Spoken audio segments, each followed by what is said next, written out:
Welcome back to my channel পূজার lifestyle. সবাই কেমন আছো? আশা করি খুব ভালো আছো, আমিও খুব ভালো আছি। আর আজকে তো তোমরা জানোই সবাই আমি এখানে থাকবো, তো এখানেই আছি। এই যে ওই ঘরে পুজো হবে। চলো তোমাদের এক ঝলক ঠাকুরটা দেখিয়ে দিই, তারপরে আবার পরে যখন ব্লগ দেবো তখন তোমাদেরকে আবার দেখাবো, শেয়ার করবো। এই যে ঠাকুর কিন্তু চলে এসছে, এখনও কিছু গুছান গাছান আমাদের হয়নি। আর এই যেমন বান্ধবীর সিংহাসন, তো এখনও কিছু গুছান গাছান হয়নি, সব কিছুই করবো। এখন আগে রান্নাবাড়িগুলো হচ্ছে, কারণ ভোগের রান্নাবাড়ি মা করছে, আমি করছি, আমার বান্ধবী সবাই মিলেই করছি আমরা, কারণ আমরা যেহেতু উপোস হয়েছি। তো তাই ভাবলাম একটু ছোট্ট করে তোমাদেরকে একটা ব্লগ আপলোড করে দিই। তো আজকে একটু অন্যরকম লুক নেবো, একটু সাজবো গুছবো, তাই জন্য সকাল সকাল রান্নাবাড়ি করতে বসে গেছি, কারণ সাজুগুজু করার একটা ব্যাপার থাকছে। দেখো তোমরা ঠাকুরটা কেমন হয়েছে কিন্তু বলো অবশ্যই, কেমন হয়েছে বলো। আর পরে একদম সাজিয়ে গুছিয়ে নিই, তারপরে পরে ব্লগ তো দেবো, রিলসও করবো, অনেক অনেক রিলস করবো, দুজন একটু বসে নিই। তো সকালে মাথা পাতা ঘষে স্নান টান করে নিয়েছি। আমরা তো দুই বান্ধবী নিঃশ্বাসল প্রাণী, তাই আমরা রাতে ঘুমাই না, ঠিক আছে। তো সকালবেলা আমাকে আমার বান্ধবীটা ঘুমাতে দেয়নি, আমাকে কালকে তো বলেছিল তুই যত রাতে ঘুমা তোকে আমি 8টা অবধি সকালে ঘুমাতে দেবো, কিন্তু ওই যে বদমাইশি তোর মাথার মধ্যে থাকে, তো আমাকে ঘুমাতেও দেয়নি, ঠিক আছে। 7:30টার সময় বলছে 8টা বেজে গেছে, উঠে গেছি। ঘুমটা সকালে একটু ঠিকঠাক না হয় না।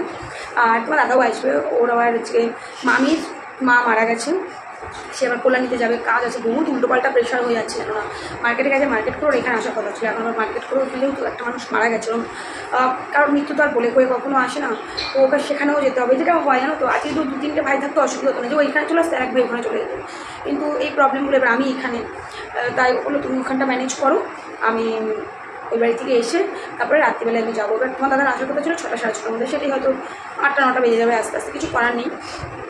তো পুজো 8টার সময় ব্রাহ্মণ আসবে, মানে 6টার মধ্যে একটু গুছান গাছান করে 8টার মধ্যে ব্রাহ্মণ চলে আসবে, পুজোয় বসে যাবে। তাই ভাবলাম তোমাদের সাথে একটু ছোট্ট করে একটা ভিডিও আপলোড করিনি, কারণ সকাল দিন আর রিলস দিতে পারছি না, ভিডিও দিতে পারছি, মানে কাজ করতে হচ্ছে সকাল থেকে, ঠাকুরের কাজ ব্যস্ত বুঝতেই পারছো, তো সবটাই পরিপাটি করে করতে হচ্ছে। ওই জন্য ব্লগ কিন্তু আমি নিচ্ছি তার মাঝখানে, কিন্তু এইখানে আমি কোনো ব্লগটা দিলাম না, এখানে আমি তোমাদের এমনি জাস্ট নর্মালি একটা দেখিয়ে দিলাম যে চলো প্রিপারেশন আমাদের রেডি হয়ে গেছে। হ্যাঁ বলো, দাঁড়ান একটু। তো আমরা আবার একটুক্ষণ রেডি হবো, তো এটা নতুন নাইটিটা করে নিয়েছি, কারণ ঠাকুরের কাজ করে নতুন নাইটি না করলে হয় বলো। তো যাই হোক, নতুন পুজোর ধোয়া কাচা সব করে নিয়েছি।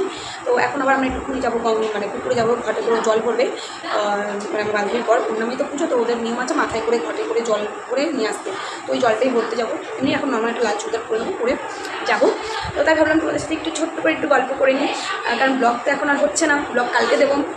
আর অনেক জায়গাতেই পুজো ফুজো হচ্ছে, আর সত্যি বলতে আমি কিন্তু বর্তমানে কারোর আপডেট কিছু দেখতে পাচ্ছি না, আমি জানি না কে কোথায় কী করছে। তো আমি যেভাবে ভিডিও দিচ্ছি তোমরা এইভাবে যে কজন দেখো আমার তাতেই খুশি, আমার কোনো আপত্তি নেই, আমি এভাবেই ঠিক আছি। তো ছেলেও আছে, ছেলে মা এসে, বাপি শুধু আসেনি, একটু বাড়িতে গরু রয়েছে, বাপি আসলে তো হবে না, তো ওই জন্য এখনই কি রেডি হবো? হ্যাঁ রেডি। আচ্ছা, লুচিটা কি গামলাতেই থাকবে? মানে ঠাকুরের সময় কি গামলাটা ধরে দিবি? ঠিক আছে, করা হোক, তারপরে একবারে চলো। তো চলো, প্রিপারেশন তো কন্টিনিউ চলছে আমাদের। একটা কী বলতো, বাড়িতে একটা পুজো আসছে বলে না, মানে সত্যি খাটাখাটিরা যেমন হয় তেমন একটা আনন্দও হয়।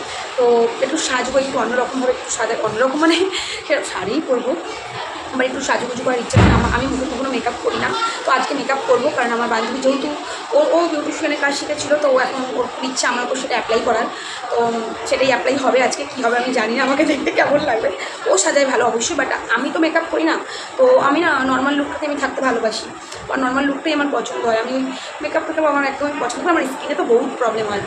তো যাই হোক, বিকেলের লুকটা নিয়ে অবশ্যই আরও রিলস ফিলস করবো, অবশ্যই পুরো প্ল্যানিং আছে।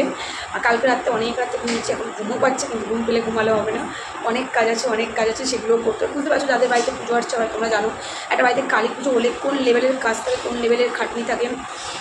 বান্ধবী তোমার আজ 5 দিন 1 সপ্তাহ ধরে শুধু কাজ, যেটা হয় বাড়িতে কাজ করতে মানে এখানে পরিষ্কার করবো, এখানে পরিষ্কার করে, এগুলো চলতে থাকে। তো ভোগের দিকটা সবাই মিলেই আমরা একসাথেই করছি। ভাবলাম চলো এবার আর বেশি বড় করছি না, ব্লগটার উপসেছি, তো গলা থেকে আর বেশি কথা বেরোচ্ছে না আমার মনে হচ্ছে, যেহেতু উপোস রয়েছি গলা থেকে আমার কথা বেরোচ্ছে না। তো পরে আবার বিকেলের দিকে আসছি, ছোটোখাটো রিলস ফিলস দেবো, রিলস অনেক করা আছে, ওগুলোই আপাতত আপলোড করবো। আর সবাইকে সকাল সকাল গুড মর্নিং, কারণ অনেকটা বেলা হয়ে গেলো, আজ মর্নিংয়েরও কোনো ভিডিও তোমাদেরকে দিতে পারিনি, তাই এখন মর্নিংটা বললাম চলো এবার মার ওখানে গিয়ে কাজ করতে হবে, কারণ মা একা একা করছে, পেরে উঠছে না। আমার বান্ধবীও আছে, কিন্তু সবাই একা একা করছে, তো সবাই সবার সাথে না করলে, তাল মিলিয়ে না করলে হয় না। আর বেশি বকছি না, অনেক বেশি বকে ফেলছি। আর আমি জানি আমার এই বকার ভিডিও তো তোমরা দেখবা না, তোমাদের তো ভালো লাগবে না, কিন্তু আমি এরকমই বকা ভিডিও দেবো আপাতত। আবার বলছি যখন প্রয়োজন হবে তখন অবশ্যই কন্ট্রোভার্সি দেবো, বাট আজকে নয়। আর আমার সত্যি কথা কোনো অকেশন পারপাস বা পুজো আসছে মধ্যে আমি কোনো কন্ট্রোভার্সি কথাবার্তা বলতে আমার একদম পছন্দ হয় না, তাই আমি বলবো না। সো চলো টাটা, সবাই ভালো থেকো, সুস্থ থেকো, এভাবে ভালোবাসা করো। টাটা।